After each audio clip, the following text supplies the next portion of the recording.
Hello guys, അപ്പോൾ നിങ്ങളെൻ്റെ YouTube channel ഇതുവരെ subscribe ചെയ്യാത്ത ആൾക്കാരാണെങ്കിൽ സബ്സ്ക്രൈബ് ചെയ്തിട്ട് വീഡിയോ കാണാം. കൂടെ എന്നെ ഇൻസ്റ്റാഗ്രാമിൽ ഫോളോ ചെയ്യാത്ത ആൾക്കാരാണെങ്കിൽ അതിലും കൂടെ ഒന്ന് കയറി ഫോളോ ആക്കുക. അപ്പോൾ നമുക്ക് വീഡിയോയിലേക്ക് കിടക്കാം. ഇപ്പോൾ കുറച്ച് ദിവസമായി യൂട്യൂബ് തുറക്കുന്ന സമയത്ത് റാണിയക്ക എന്ന തംബ്ലൈൻസ് ഞാൻ കാണാറുണ്ട്. പക്ഷെ ഞാൻ അതിലൊന്നും കയറി നോക്കിയിട്ടില്ല. ഇന്നലെയും ഇന്നുമായിട്ട് ഒരുപാട് യൂട്യൂബ് ചാനലിൽ വീണ്ടും ആ തംബ്ലൈൻറ്റ് കണ്ടു. അപ്പോൾ എനിക്കൊരു ക്യൂരിയോസിറ്റി, എന്താണ് ഈ സംഭവം എന്നറിയാൻ വേണ്ടിയിട്ട് ഞാൻ അതിൽ 2-3 വിദഗ്ധരുടെ വീഡിയോസ് കണ്ടു. അങ്ങനെ എനിക്ക് റാണിയക്ക ആരാണ് എന്നതിൻ്റെ ഒരു ഏകദേശ രൂപം കിട്ടി. നിങ്ങൾക്ക് ആ പുള്ളിക്കാരനെ നൈസായിട്ടൊന്ന് ഇൻട്രൊഡ്യൂസ് ചെയ്തുതരാം.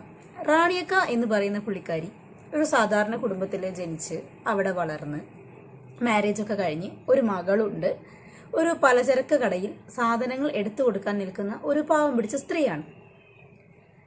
ഇപ്പം ഈ പുള്ളിക്കാരിൻ്റെ മെയിൻ രോഗം എന്താന്ന് വെച്ചാൽ, ഫാമിലി വ്ളോഗേഴ്സ് അല്ലെങ്കിൽ റിയാക്ഷൻ വീഡിയോസ് ചെയ്യുന്ന യൂട്യൂബേഴ്സ് അങ്ങനെയുള്ള ആൾക്കാരുടെ കമൻറ്റ് ബോക്സിൽ പോയിട്ട് മോശപ്പെട്ട രീതിയിലുള്ള കമൻറ്റുകൾ ഇടുക എന്നുള്ളതാണ് ആ ചേച്ചിനെ ബാധിച്ചിട്ടുള്ള രോഗം.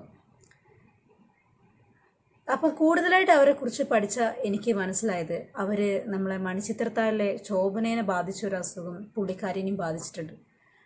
സൈക്കോസിന്റെ പലതരത്തിലുള്ള അവസ്ഥാന്തരങ്ങൾ ഞാൻ കണ്ടിട്ടുണ്ട്. പക്ഷേ ഇങ്ങനൊരു വേർഷൻ ആദ്യമായിട്ടാണ് കാണുന്നത്. അങ്ങനെ മനസ്സിലാക്കി പഠിക്കാൻ എനിക്ക് കുറച്ച് സമയം വേണ്ടി വന്നു. അതാണ് ഈ വീഡിയോ എടുത്ത് ഇടാൻ വേണ്ടി ഇത്ര ലേറ്റ് ആയിട്ടുള്ളത്.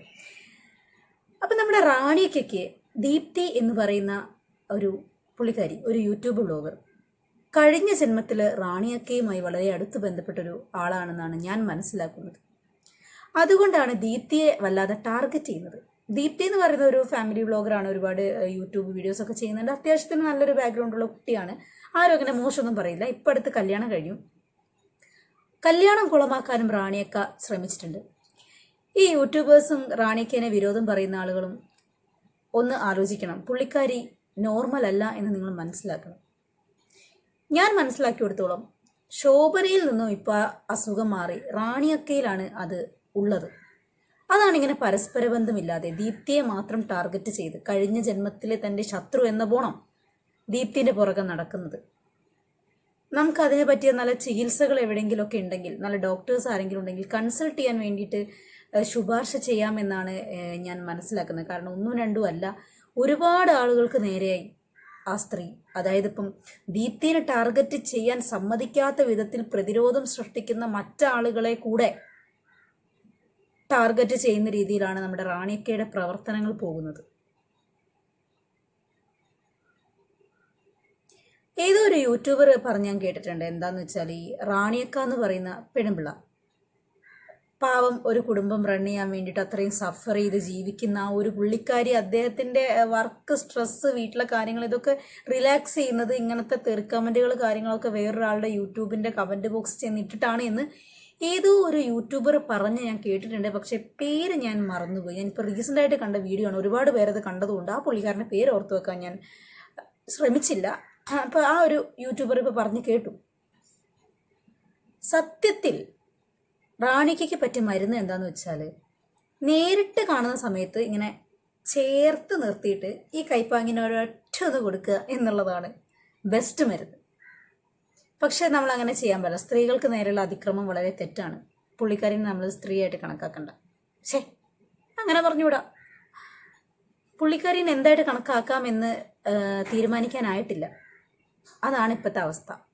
നിങ്ങൾ തന്നെ പറ, ആ പുള്ളിക്കാരി എന്താണ് നമ്മൾ ചെയ്യേണ്ടത്? ഇപ്പം കമൻറ്റ് ബോക്സ് ടൈപ്പ് ചെയ്യുന്നതിനിപ്പോൾ നമുക്ക് പുള്ളിക്കാരിൻ്റെ ഫോൺ മേടിച്ച് എറിഞ്ഞു പൊട്ടിക്കാനൊക്കെ പറ്റുള്ളൂ. അതിനിപ്പോൾ സമയം പാഴാക്കി പൈസയും ചിലവാക്കി അത്രയും ദൂരം ആര് പോകും? മെനക്കേടാണ്. പുള്ളിക്കാരി ഇരുന്നോടത്തുനിന്ന് ഇരുന്നത് എന്താ വെച്ചാൽ അങ്ങ് പറയട്ടെ. ആ പെണ്ണുമ്പിളക്ക്, ഞാൻ അതല്ല ആലോചിക്കുന്നത്, ആ പെണ്ണുമ്പിളക്ക് എന്തിൻ്റെ കേടാ? ഒന്നുമില്ലെങ്കിലും ഒരു പെൺകുട്ടിയാണുള്ളത്. ആ പെൺകുട്ടീൻ്റെ ഭാവി ആലോചിച്ചെങ്കിലും യൂട്യൂബിൽ വന്നിട്ട് ഇമ്മാതിരി കൊണയടിക്കാതിരുന്നൂടെ? എല്ലാവരും അവരെ പറ്റി നെഗറ്റീവാണ് പറയുന്നത്. ഇപ്പം ദീപ്തി എങ്ങനെ ജീവിച്ചാൽ അവർക്ക് എന്താ പ്രശ്നം? ദീപ്തിൻ്റെ പൈസയ്ക്ക് വീട് മേടിക്കുന്നു, സ്ഥലം മേടിക്കുന്നു, കല്യാണം കഴിക്കുന്നു, എന്തെങ്കിലും ആയിക്കോട്ടെ. അല്ലെങ്കിൽ വാട്ട് എവർ ഇറ്റ് ഈസ്, നമ്മൾ ഹെൽ നോട്ട്സ് പാട്ട പറയുന്ന പോലെ വാട്ട് എവർ ഇറ്റ് ഈസ്, എന്ത് വേണമെങ്കിലും ആയിക്കോട്ടെ. ഈ ദീപ്തിൻ്റെ പുറകെ നടന്ന് ഇങ്ങനെ ചൊറിഞ്ഞുകൊണ്ട് നടക്കുന്നത് എന്തിനാ?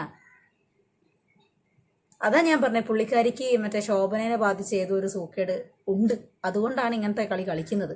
എല്ലാവരും ശ്രദ്ധിക്കുന്നത് കൊണ്ടാണ്. അതായത് അവരുടെ കമന്റിന് അല്ലെങ്കിൽ അവരുടെ ആ ഒരു റിയാക്ഷന് മറ്റുള്ളവർ അറ്റൻഷൻ കൊടുക്കുന്നുണ്ട് എന്ന് മനസ്സിലാക്കിയത് കൊണ്ടാണ് വീണ്ടും വീണ്ടും അത് റിപ്പീറ്റ് ചെയ്യുന്നത്. നമ്മളത് മൈൻഡ് ചെയ്യാണ്ട് പുള്ളിക്കാരനെ ഫേമസ് ആക്കാതെ ഇങ്ങനെ ഒരു കമന്റ് വഴി തന്നെ എന്തെങ്കിലും റിപ്ലൈ കൊടുത്ത് ഒഴിവാക്കാതെ യൂട്യൂബ് നിറയെ റാണിക്ക എന്ന് പറഞ്ഞിട്ട് ഈ കൊക്കേനെ പിടിച്ചിട്ട് വൈറലാക്കിയത് കൊണ്ടുള്ള ചൊറയാന്നേ ഞാൻ പറയുള്ളൂ. കാരണം ആവശ്യമില്ലാത്ത പരിപാടിയാണ് എടുത്തു വെച്ചേക്കുന്നത്. റാണിയൊക്കെ കമന്റ് ഇട്ടെങ്കിൽ ആ കമന്റ് വഴിക്ക് വേറെ വല്ല കമന്റും കൊടുത്ത് ഒഴിവാക്കുക എന്നല്ലാതെ പുള്ളിക്കാരിൻ്റെ വീഡിയോ ഒക്കെ എടുത്ത് യൂട്യൂബ് വഴി ഫേമസ് ആക്കിയത് കൊണ്ടാണ് പുള്ളിക്കാരി ഇപ്പോൾ വീണ്ടും വീണ്ടും ഫേമസ് ആവാനുള്ള ഒരു സിമ്പിൾ ട്രിക്കായിട്ട് ഇതിനെ കണക്കാക്കിയാൽ മതി. പുള്ളിക്കാരിക്ക് യൂട്യൂബ് ചാനലുണ്ട്, കറി ഉണ്ടാക്കുന്ന പാചക വിധങ്ങളൊക്കെ പറഞ്ഞ് ആൾക്കാരെ പഠിപ്പിക്കുന്നുണ്ട്.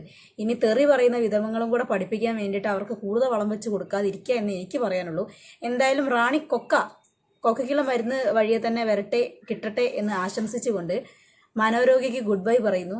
Bye bye.